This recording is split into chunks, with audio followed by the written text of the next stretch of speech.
Hello, it's Anthony Chadwick from the Webinar Vet, welcoming you to another episode of the UK's leading veterinary podcast, VETchat. I'm so pleased to have Mark Turner with me today. Mark is a Liverpool graduate and he has done a master's in patient safety, and we're wanting to talk about that whole area of quality improvement in practice. But before we do that, Mark, maybe tell us a little bit about your journey after leaving the best city in the UK. I thoroughly enjoyed my time there, I have to say. After graduating, I got a job in West London in a small animal practice with a very good reputation. I was there for a couple of years and have been in the London area ever since in small animal practice. And then a couple of years ago, more than a couple of years ago, about 8 years ago now, I got interested in patient safety and quality improvement. And that led me to do a master's degree, a research master's degree at the RVC, looking at patient safety in the veterinary profession. And from there, I've continued having almost a love affair, if you like, with patient safety and its role in the veterinary profession now and in the future. Yeah, it's such an important area, isn't it? And I suppose the first question I would say is, what was the journey that got you interested in patient safety and quality improvement in vet practice? Yeah. I inevitably in my career, I've made some mistakes in practice. A couple stand out in particular. One was a cat that came in for a routine operation and unfortunately didn't make it through the anaesthetic. And the second one was a little bit later in my career, a dog. And both of them inevitably left almost an indelible mark, if you like. And I got more and more interested in patient safety and what I could do in the future to prevent a similar mistake happening for myself. But the research that I was doing online led me to the formalized discipline of patient safety in the human medical profession, and what they have learned through many research papers about the things that make patient harm more likely, and equally those things that help teams give a better service and make patient harm much less likely. And that's as I say, a formalized discipline, and obviously now the veterinary profession is really on board with it, and understanding more about patient safety in the veterinary profession.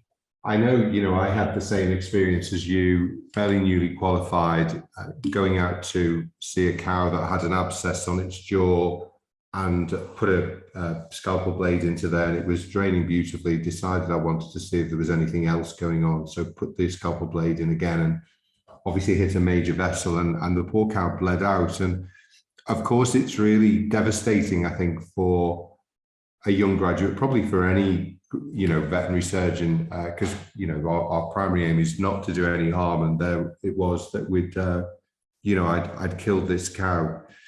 And I suppose it sort of feeds into the disease that a lot of vets have, if you like. It's a good thing, but it's also a bad thing, and that's perfectionism. We really want to do everything perfectly, and yet we are human.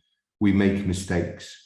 And I suppose part of that is learning from mistakes. You often learn more from the difficult times in life than when everything is very successful, don't you? When those difficult cases occur, or in general life as well. So I really get that. And I suppose is it going to be endemic because we are perfectionists, or does that really make it less likely that we're going to have accidents because we are so careful? But is there a damage to ourselves then because we are not cavalier and we are so careful about things? How does that work, do you think? Yeah, it's a really interesting area, isn't it? And I think what's important to say is that so much of the time what we do in practice does go well, and that is in no small way down to our perfectionism, our conscientiousness, our ability to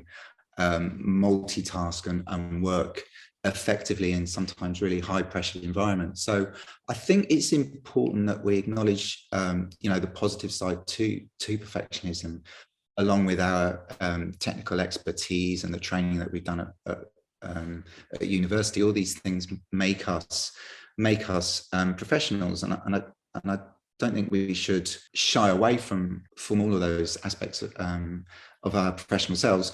But equally, it can make it difficult for us to accept when we do make a mistake. That's just all part of being human.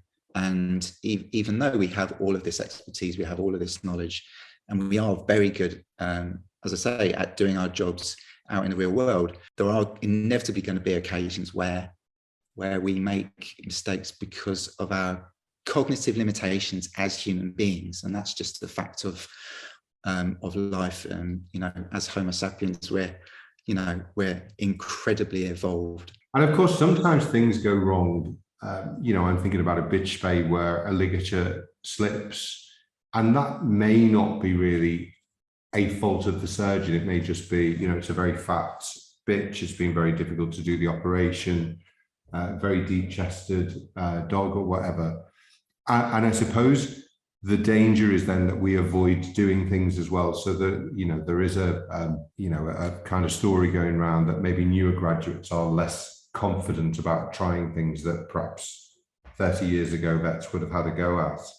But I suppose also against that is they want to do them really well. And if they don't feel they can do them really well, they're much more likely to refer those cases as well, aren't they? But obviously the basic stuff like bitch spays, if we're in a small animal practice, we have to do that. So sometimes it's also pushing yourself to put yourself into difficult situations, because again, that's how you learn, isn't it? Yeah, it's difficult balancing our desire to be perfect from day one, while at the same time developing our experience and our knowledge base once we're out in practice. I think inevitably, as we learn on the job, there are things that we might, in hindsight, think we could have done better. But again, it's part of the learning process, which individuals and practices go through all of the time. It's almost an integral part of working in the medical professions, that things aren't always going to go right, and because we're working with animals, sometimes very, very rarely, hopefully, the consequences can be quite serious, but there are always opportunities to learn. And I for one can speak from experience. Like we've said, I've made some mistakes which hopefully have made me a better clinician now than I was then. And what would you perhaps say were the main findings of the masters that you did? What were the maybe 2 or 3 take-home messages that are useful for us in practice to reflect on and take on board?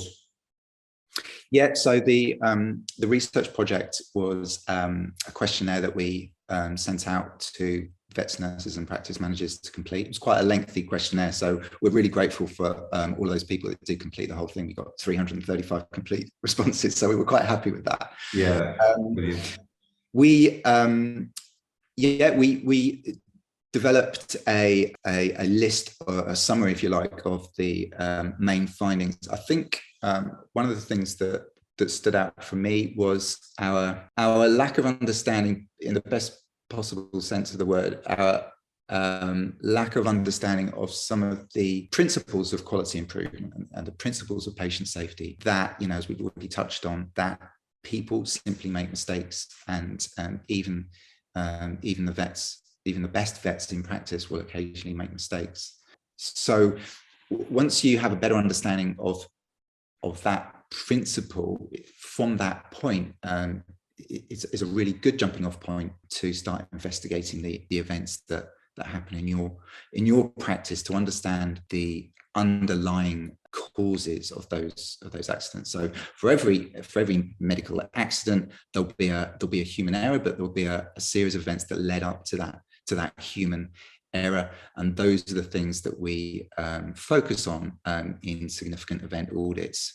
So maybe a lack of understanding of those basic principles hinder us when it comes to performing effective significant event audits. It also, personally, I found that principle a really encouraging way to think about my day-to-day practice. That if I do make a mistake, there may be learnings for me personally, but there'll always be a sequence of events that led up to that. If I can better understand those events, then we can all move forward as a practice to prevent that from happening again. One of our value words, Mark, is Kaizen, which is very much from the Japanese car industry, which said, right, we've built a car that's not working very well. We're going to stop the conveyor belt and we're going to sort this problem out because we don't want to create more of those Friday afternoon type cars. Yeah, I think that's the same thing. If you don't learn from a mistake, which often is more, across the whole business, it's not just one person. Often there are other people involved in in an anesthetic or whatever. And even in things like, if we're, sometimes it can be something that's happening a lot, can't it? Like post-operative infections. If we're seeing a lot of post-operative infections, there's probably something wrong in the system of anesthetics or sterilization or the way that we scrub up for an operation. So some of them will be, won't be single event items, will they? And then you've got to look, I suppose, more at culture. I know we spoke about this, and culture is often, or it should come from the top, in the sense of if it's a positive one, but a negative one often comes from the top or from the lowest common denominator in the business. And if the leader of the business is not open to positive critique, then it makes life really difficult to do some of this patient safety and quality improvement. If I think I am perfect and do nothing wrong, I've actually stopped that ability to be continuing to learn, haven't I? Yeah. So obviously, another interesting finding from our research was the role of the organization in developing a culture in which people not just have the time to sit down and investigate the accidents in practice, but also have that inclination to sit down and to want to improve. And there are so many things that sort of feed into culture in a practice, aren't there? I mean, there are profession-wide cultural influences. There are sort of societal influences. There are also personal influences on the culture within a practice, but there are also organizational level influences on a culture. And I suppose at a very practical level, those are the ones that are most easy to change when we're looking to institutionalize quality improvement and patient safety in our practice or in our organization. So some of the things that we can do is develop people's confidence in speaking up when they do see a mistake, develop their confidence in reporting those accidents so that they can be investigated. And that is of course where quality improvement starts. Did you know the Webinar Vet has a public community Facebook group? We want to ensure veterinary professionals have a place to stay in the loop with everything that's happening here at the Webinar Vet. In this public group, you can chat and network with other veterinary professionals from across the globe, get exclusive updates, content recommendations, and so much more. Pop and say hello to a community of over 2,000 veterinary professionals by searching the Webinar Vet community on Facebook.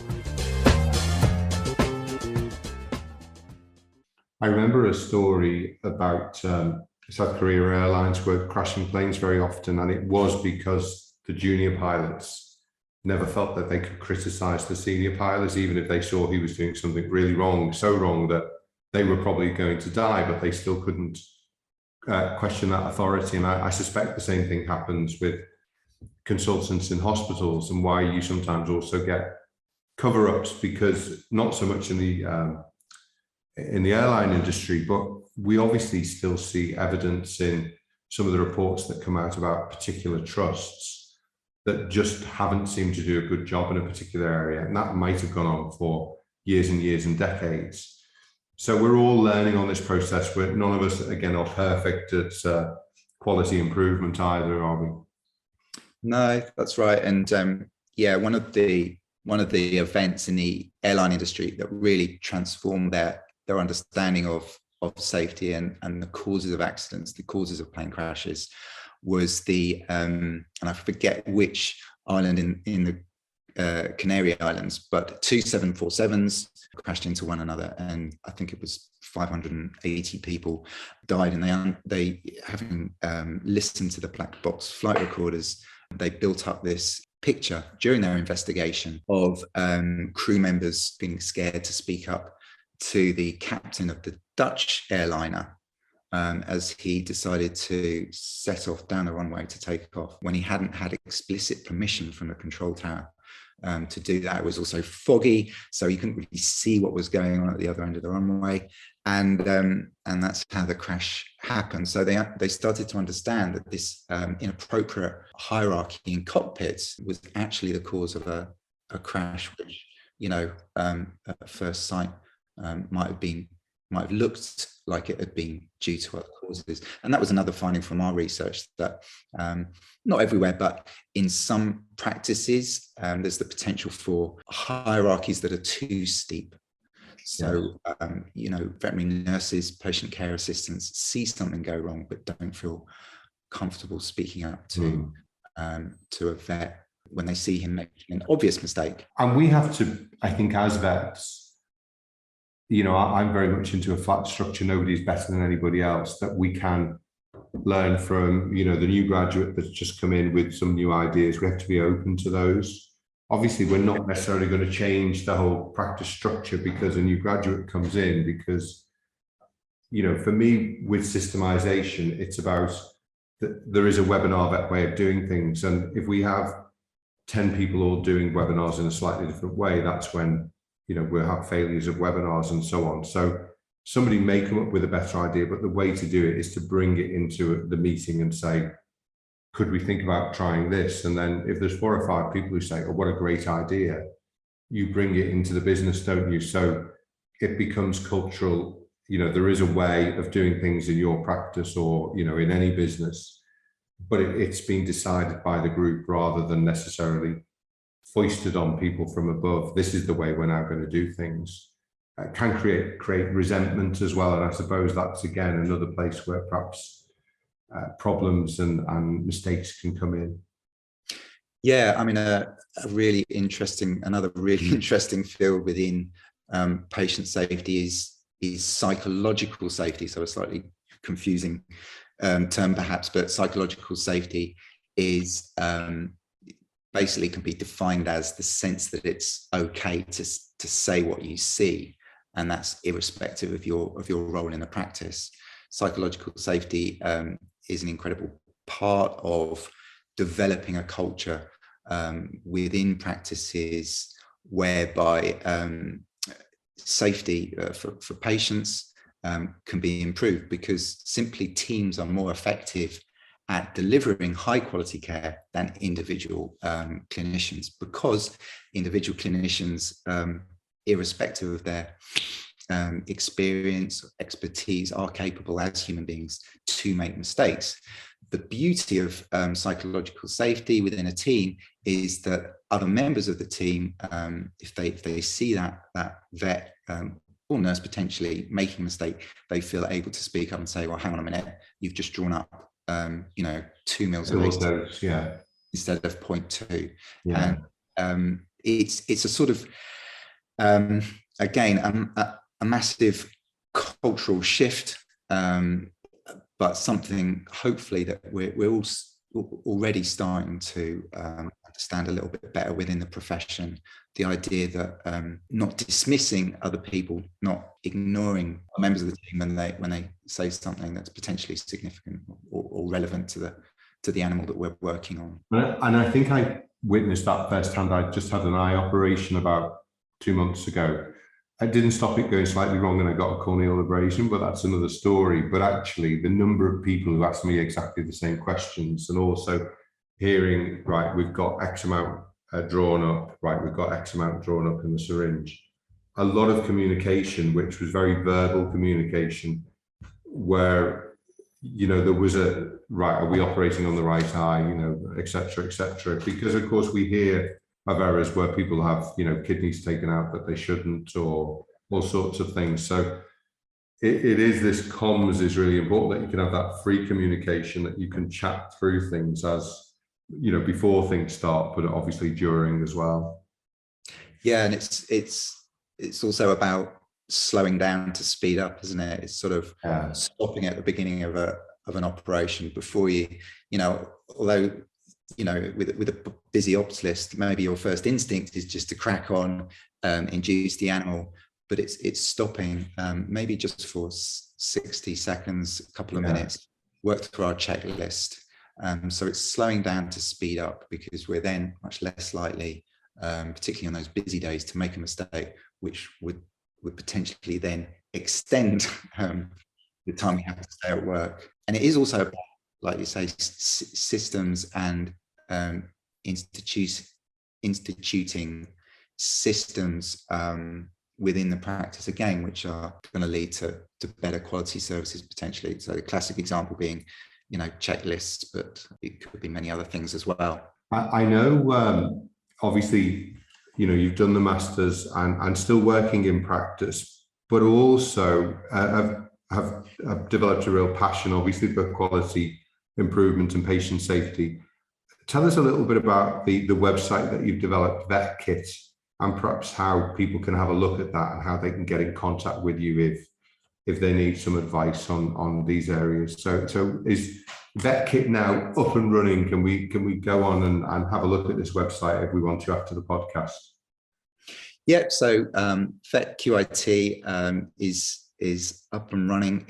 Yeah, as you say, it's evolved from my passion for patient safety and quality improvement in practice, and the idea behind the website was to give vets in practice just a taste of what QI is and how it can benefit them and their teams. Of course, QI is immensely helpful when it comes to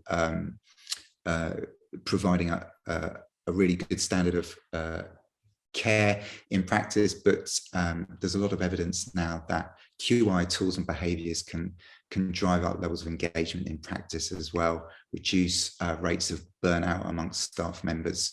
So the benefits of using QI in practice are sort of multi-level, if you like.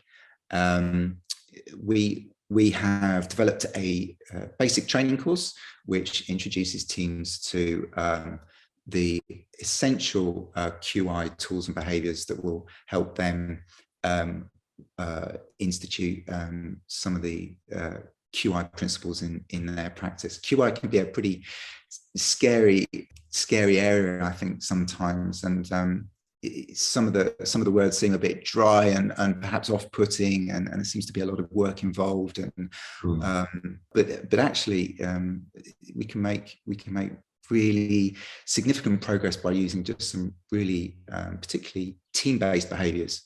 Can help us start introducing some of these QI principles in our practice. Yeah. And when we talk about quality improvement, we're not talking about quality being poor now in practices. I mean, the standard of practice in veterinary clinics up and down the country, of course, is incredibly high. But the idea behind quality improvement is just simply looking for every little gain that we can make. Every time we perhaps observe a mistake or even just a near miss, it's understanding that those are valuable lessons for us to investigate, so that in the future we can provide an even better standard of service to our patients and our clients. And the the payoff is that teams feel even more engaged and excited about coming to work. And as you say, it's involving everybody in the team, and so they feel more valued in their role. And obviously there's a training element. They get better, don't they, by it's CPD on the job, really, isn't it? Yeah, that's right. Yeah. So, I mean, the beauty of QI is that the evidence that we're using are the incidents and near misses in practice that we can learn from, and some of those learnings are really quick. I mean, I think sometimes significant event audits sound like they're very sort of convoluted, rather scary events, if you like, in themselves. But some of the learnings, can literally be made within a small team in 10 minutes. Yeah. And the old phrase is that an intelligent person learns from their mistakes, but a genius learns from other people's mistakes. And there are consistent mistakes that are probably made in veterinary practice. I have to say I'm in the club of, going and being told that it was a female cat and operating and not finding anything, and then finding the repair of testicles, or it was a castrated male. And that is a training thing. That's a nurse who obviously has prepped the animal, but also the vet hasn't double checked. So if you have that process which says, with every case that we do, the vet as well as the nurse will check that the animal is a female. And, of course, we may not know if it's been spayed or not. We can check by looking at flanks, but of course we can miss a stitch.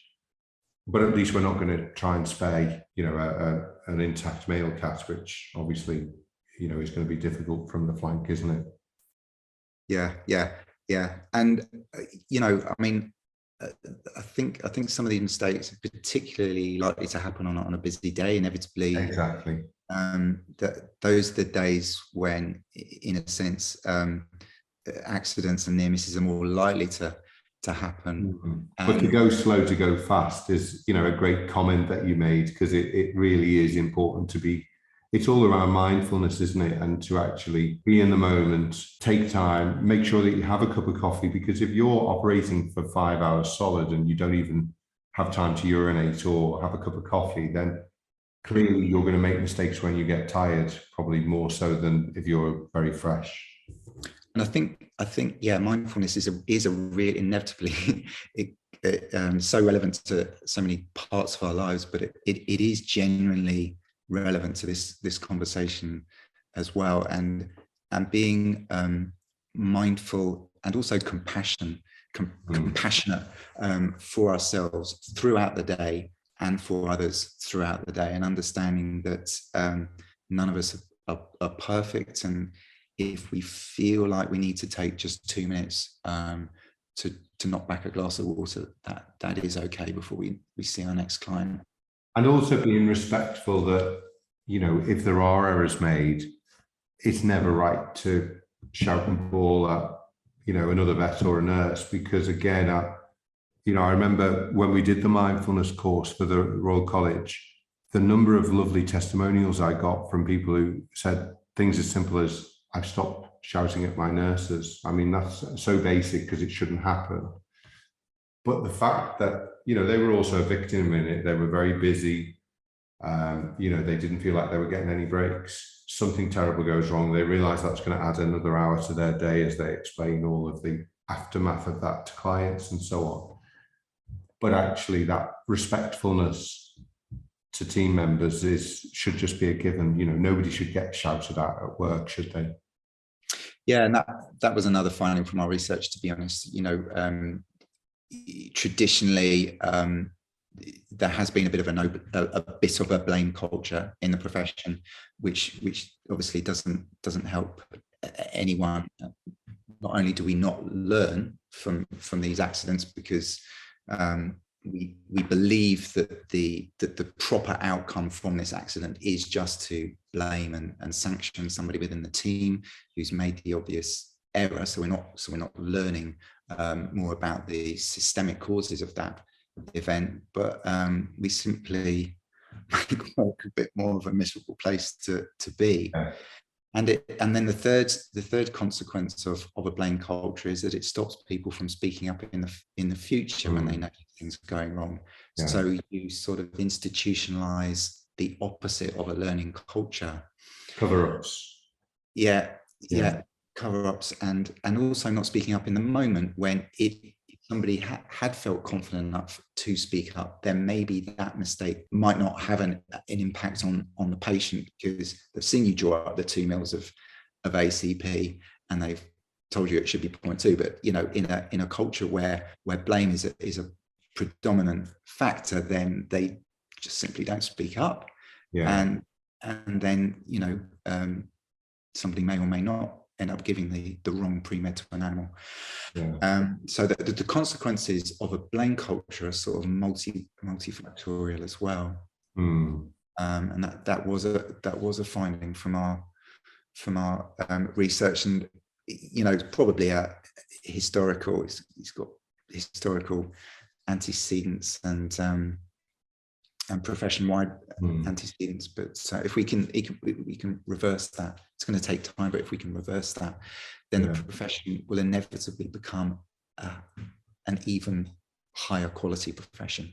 Yeah, Mark, it's been great to chat. I think it is such an important area. If people want to chat to you about VetQIT, VetQIT, or to talk more generally about patient safety, is there a way of getting in contact with you on LinkedIn or an email or? Yeah. All my contact details are on the website. So info@vetqit.co.uk. I'm more than happy to talk about this subject in whatever context. Yeah, it's just fun to discuss it. Yeah. Yeah, Mark, thank you so much. It's a really important area. We've always got to learn. We've always got to Kaizen. Thanks for reminding us about that. So thank you so much. Pleasure. Thanks, Anthony.